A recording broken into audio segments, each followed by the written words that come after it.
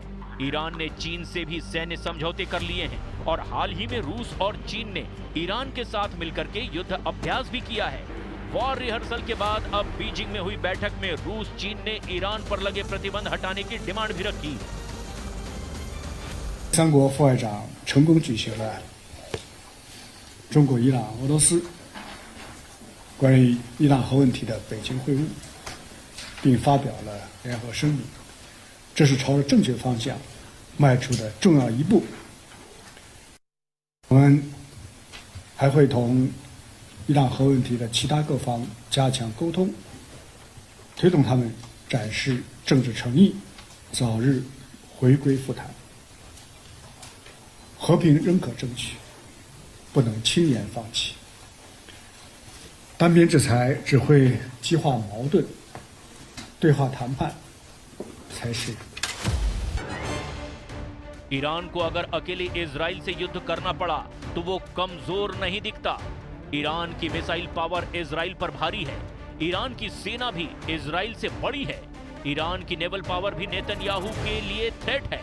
मगर फर्क तब आ जाता है जब अमेरिका इस युद्ध में आ जाता है। सुपर पावर के इजराइल के साथ देने पर ईरान की कोई बिसात नहीं बचती। अमेरिका के आगे ईरान का युद्ध में कुछ दिन भी टिके रहना मुमकिन नहीं। जिन देशों से ईरान को युद्ध में मदद की उम्मीद है, उनकी कोई गारंटी भी नहीं। रूस खुद ही एक अंतहीन युद्ध में उलझा हुआ है। पुतिन हथियारों से जो मदद हो सकती थी वही ईरान की कर पाएंगे।